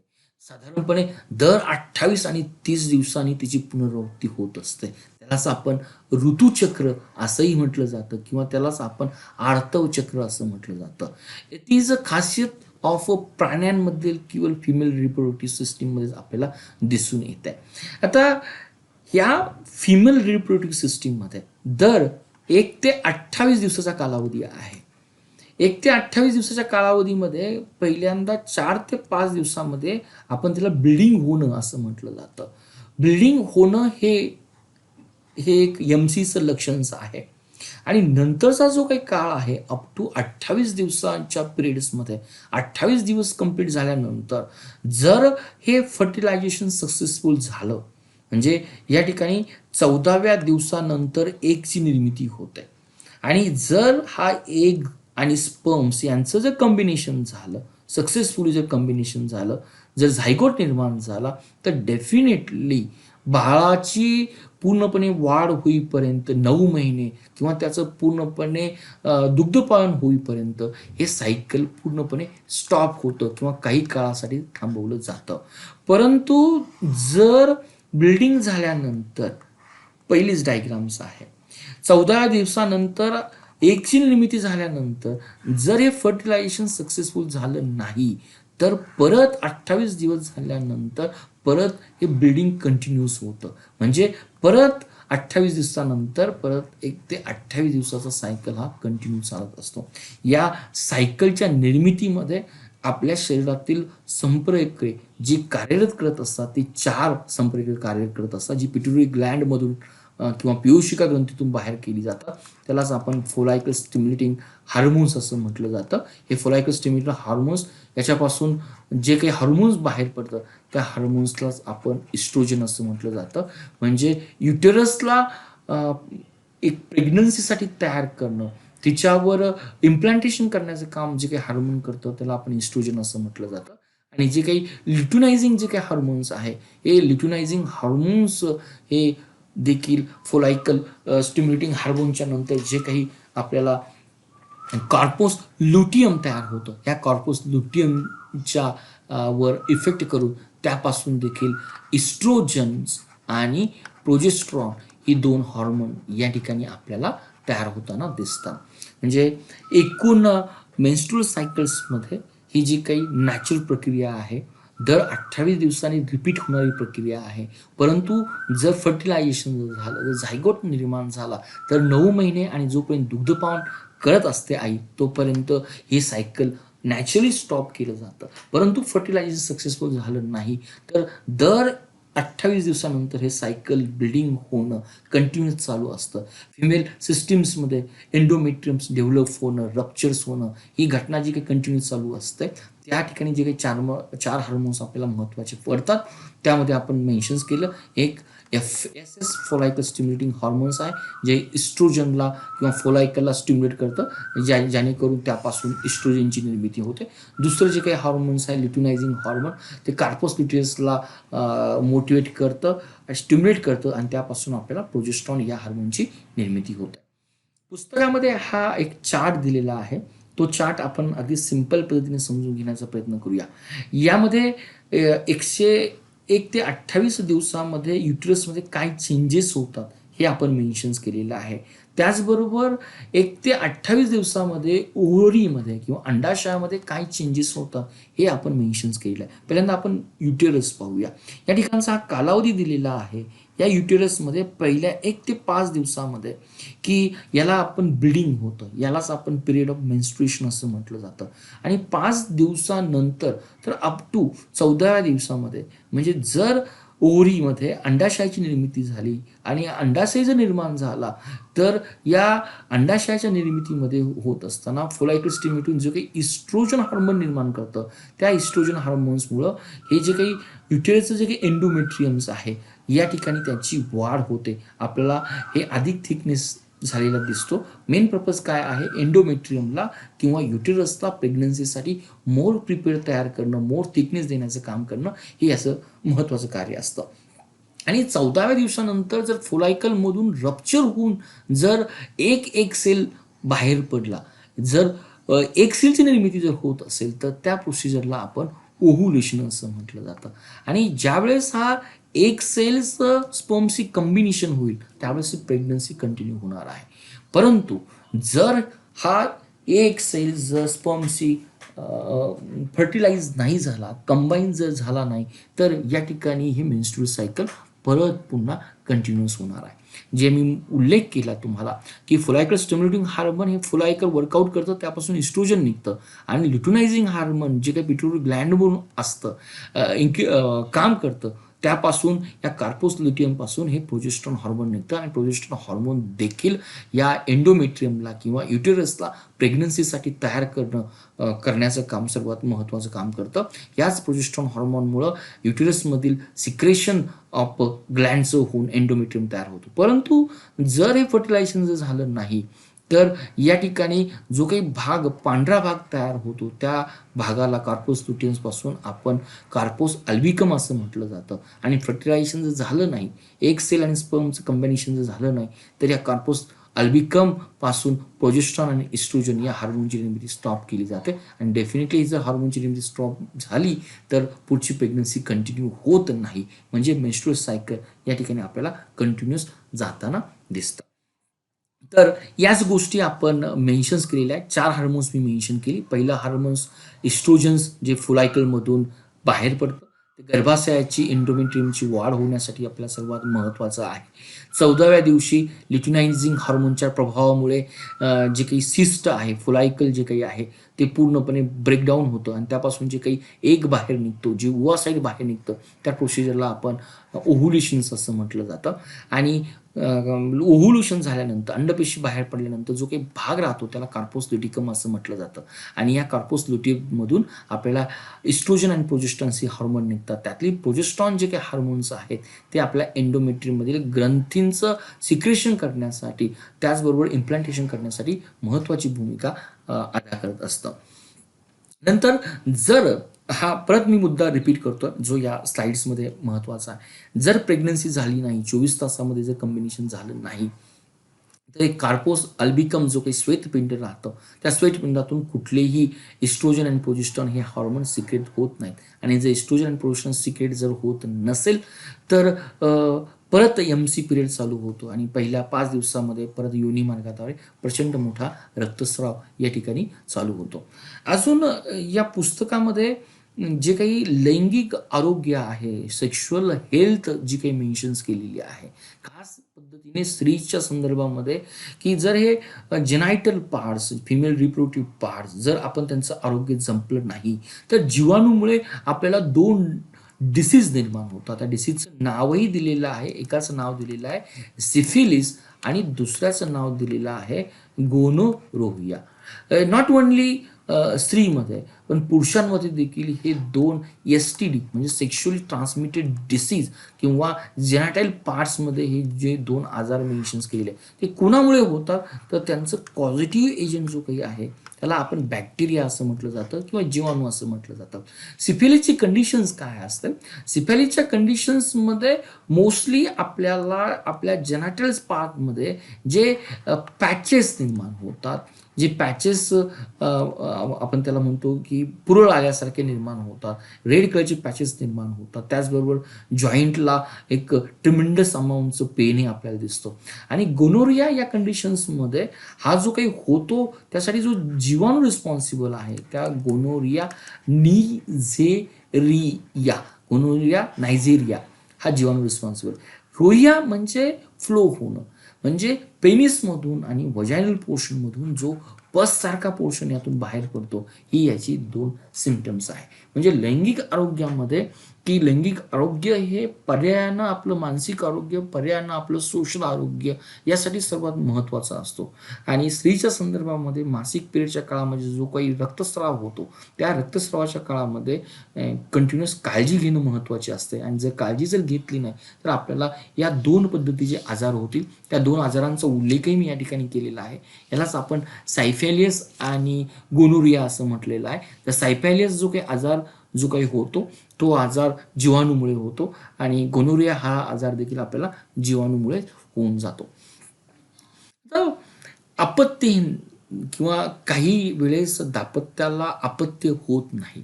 तर अपत्य जर होत नसेल तर त्यामध्ये आयदर 2 घटक कारणीभूत असू शकतात, की मे बी फिमेलच्या रिप्रोडक्टिव्ह सिस्टीममध्ये काही प्रॉब्लेम असू शकेल किंवा पुरुषाच्या रिप्रोडक्टिव्ह सिस्टीममध्ये प्रॉब्लेम असू शकेल. ते मी या ठिकाणी मेन्शन्स केलेली आहे. जर या रिप्रोडक्टिव्ह सिस्टीममध्ये जर प्रॉब्लेम असेल तर विज्ञानानं देखील या अपत्यहीन दाम्पत्यांना दाम्पत्य निर्मितीसाठी एक ऑप्शन्स दिलेला आहे. त्यालाच आपण असिस्टिव्ह रिप्रोडक्टिव्ह टेक्नॉलॉजी म्हटलं जातं. आणि या ERT मध्ये 3 घटक येतात. पहिला जो काही घटक आहे त्याला इन व्हिट्रो फर्टिलायझेशन असं म्हटलं जातं. दुसरा जो काही घटक आहे त्याला आपण सरोगेसी असं म्हटलं जातं. आणि तिसरा जो काही घटक आहे आपण त्याला सिमेन बँक असं म्हटलं जातं. म्हणजे अपत्यहीन दाम्पत्यांना जर रिप्रोडक्टिव्ह सिस्टीममध्ये किंवा शुक्राणूमध्ये किंवा अंडपेशीमध्ये जर काही प्रॉब्लेम जर असेल तर त्यांना देखील अपत्य निर्मिती होते. त्यालाच आपण ERT असं म्हटलं जातं. पहिल्यांदा इन व्हिट्रो फर्टिलायझेशनमध्ये काय होतं की नाव इन व्हिट्रो म्हणजे बाहेर, आपण त्याला म्हणूया की टेस्ट ट्यूबमध्ये किंवा पेट्री डिशमध्ये, या ठिकाणी बाहेर म्हणजे स्त्रीच्या गर्भाशयामध्ये नाही, नैसर्गिक पद्धतीने अंडनलिकेमध्ये फर्टिलायझेशन होतं. पण या प्रक्रियेमध्ये प्रयोगशाळेमध्ये लॅबोरेटरीमध्ये अंडर दिस व्हेरी कॉम्प्लेक्स प्रोसिजर, यामध्ये या ठिकाणी अंडपेशी आणि जो काही शुक्राणू आहे या शुक्राणूचं कॉम्बिनेशन केलं जातं. आणि याचं कॉम्बिनेशन केल्यानंतर यापासून जो काही झायगोट तयार होतो, हा झायगोट साधारणपणे 3 ते 4 दिवसांनी परत त्या स्त्रीच्या गर्भाशयामध्ये टाकला जातो. त्यालाच आपण इन व्हिट्रो फर्टिलायझेशन किंवा टेस्ट ट्यूब बेबी असं म्हटलं जातं. सरोगेसी मेथड्स काय आहे, तर सरोगेसी या मेथड्समध्ये सेम प्रोसिजर केली जाते. परंतु जो काही झायगोट निर्माण होतो, तो झायगोट ज्या स्त्रीच्या अंडपेशीपासून निर्माण होतो त्या स्त्रीच्या गर्भाशयामध्ये न टाकता, कारण त्या स्त्रीचं गर्भाशय अनॅटॉमिकली इट इज नॉट फिट की त्या झायगोटच्या वाढीसाठी ते महत्त्वाचं घटक आहे. जर हे जर होत नसेल तर ज्यावेळेस एखाद्या दुसऱ्या नातेवाईक स्त्रीच्या गर्भाशयामध्ये त्याची वाढ जर केली जात असेल तर त्याला आपण भाडोत्री मातृत्व किंवा सरोगेसी असं म्हटलं जातं.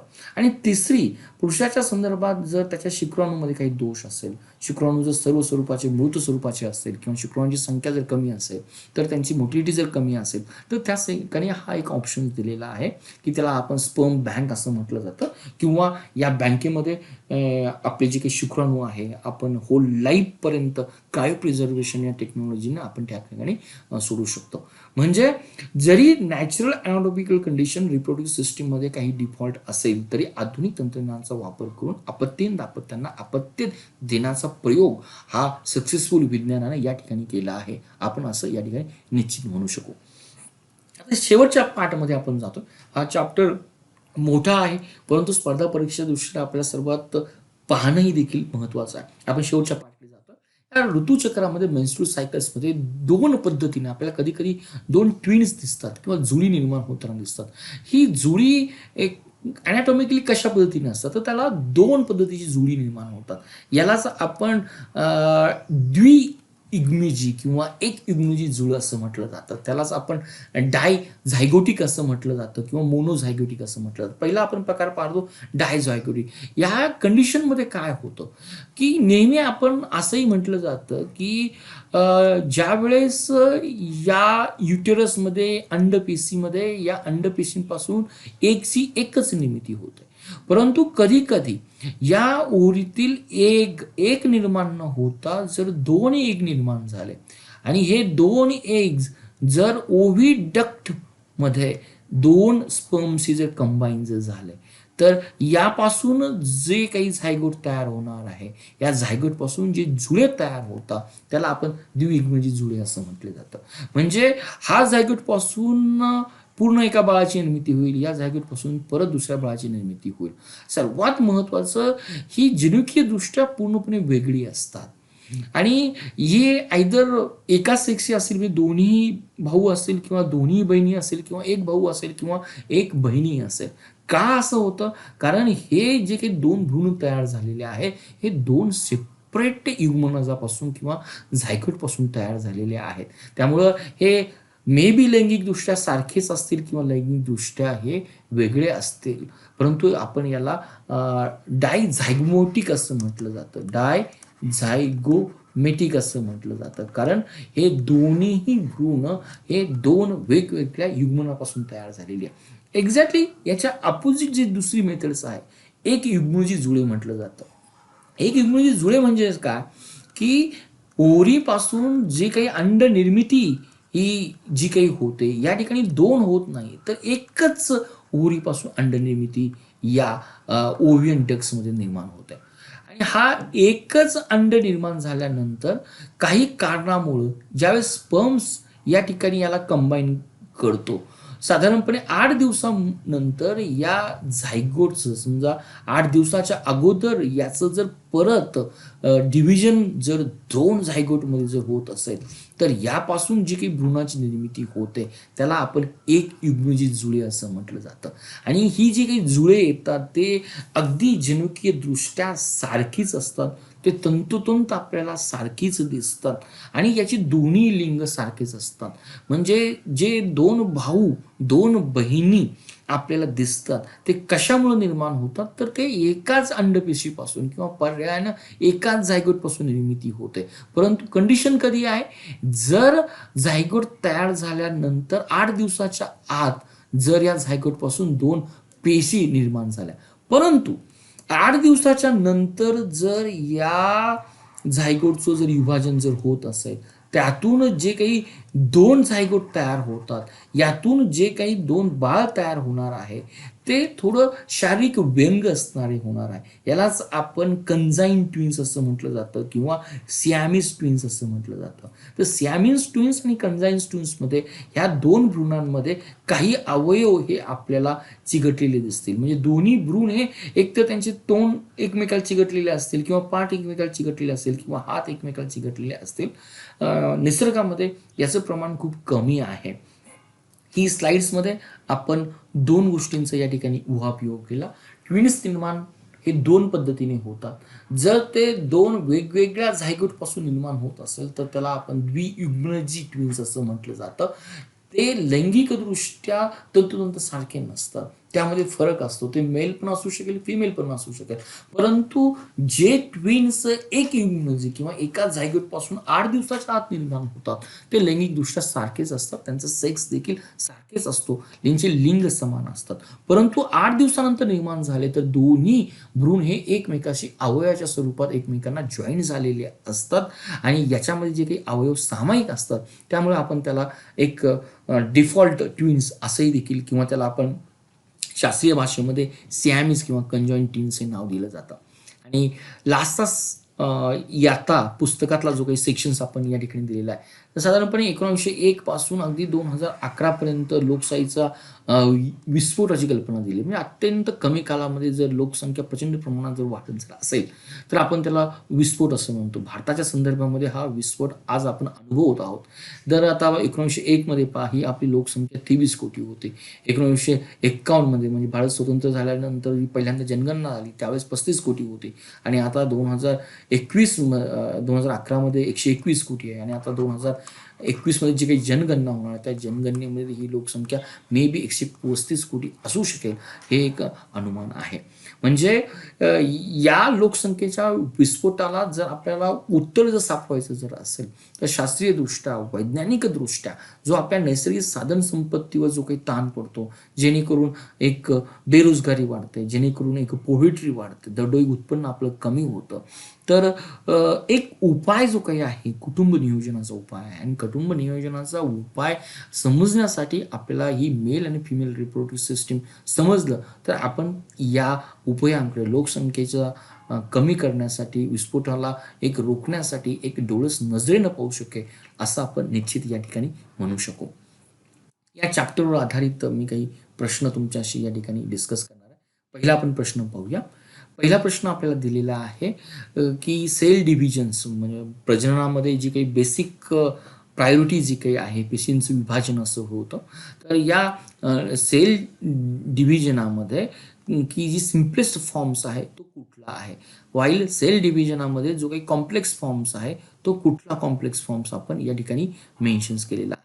तर सेल डिव्हिजनामध्ये जो सिम्पलेस्ट फॉर्म्स आहे त्याला आपण अमायटोसिस असं म्हटलं जातं आणि जो काही प्रोफेज आहे, ॲनाफेज आहे किंवा जे काही 4 स्टेज आहेत त्याला आपण मायटोसिस असं म्हटलं जातं. म्हणजे याचं जे उत्तर जे काही येईल ते आपल्याला उत्तर हे तिसरा पर्याय दिसेल, ज्याला आपण सिम्पलेस्ट फॉर्म अलैंगिक प्रजननातील सिम्पलेस्ट फॉर्म जो प्रोटोझोआमध्ये दिसून येतो, केवळ पेशीमध्ये खास निर्माण होते.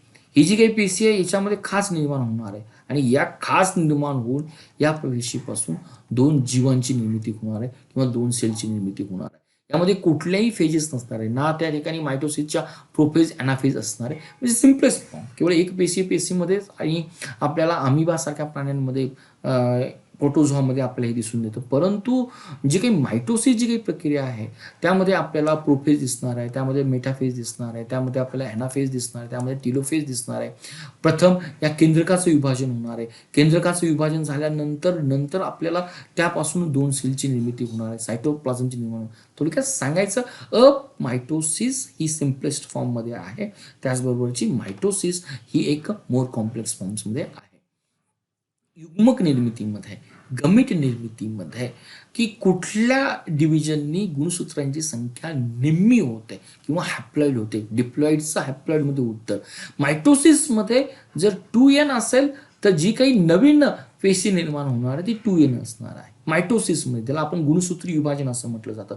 पण मिओसिसमध्ये गमीट निर्मितीमध्ये, पुरुषाच्या संदर्भात शुक्राणू निर्मितीमध्ये किंवा स्त्रीच्या संदर्भात ज्या वेळेस अंडपेशीची निर्मिती होते त्यावेळेस त्या ठिकाणी जी काही पेशी आहेत, अंडपेशी, शुक्राणू आहे, त्यामध्ये या ठिकाणी गुणसूत्रांची संख्या निम्मी होते. यालाच आपण मिओसिस असं म्हटलं जातं आणि मिओसिस हे आपण त्याला अर्धगुणसूत्री विभाजन असं म्हटलं जातं. हा सजीवातील जीवन प्रक्रिया 2 यातील रिप्रोडक्शन सेक्शन्स आपल्याला एक वरवरची कल्पना या पुस्तकामध्ये दिलेली आहे. परंतु माझा प्रयास परीक्षेच्या दृष्टीनं यातील कुठले MCQ येतील मी मुद्दाम आणि पर्पजली मेल रिप्रोड्यूटिव्ह सिस्टीम्स आणि फिमेल रिप्रोड्यूटिव्ह सिस्टीम सांगणं कशा पद्धतीने काम करतं यावर जास्तीत जास्त स्ट्रेस दिला नाही. परंतु आपल्या परीक्षेला या चॅप्टरच्या आधारित कुठल्या पद्धतीचे प्रश्न येऊ शकतात त्याकडेच मी अधिक मतितार्थ दिलेला आहे. हा चॅप्टर्स थोडा कॉम्प्लेक्स आहे, समजायला थोडासा अवघड आहे. ज्या ठिकाणी तुम्हाला तो कॉन्सेप्ट समजला नसेल त्या ठिकाणी तो व्हिडिओ तुम्ही पॉज करा, परत पुन्हा पहा आणि मला वाटतं अगदी सिंपल पद्धतीनं आपण 10वीच्या विद्यार्थ्यांना न शिकवता एक स्पर्धा परीक्षेच्या अँगलनी तो तुम्हाला इझिली आवाक्यात येईल हाच उद्देश घेऊन मी त्या ठिकाणी स्ट्रेस दिलेला आहे किंवा त्या ठिकाणी मी हा व्हिडिओ थोडासा फास्ट केलेला आहे, तो फॉरवर्ड केलेला आहे. कारण आपण टार्गेट करतोय कॉम्पिटिटिव्ह एक्झाम, आपण टार्गेट करतोय स्पर्धा परीक्षा.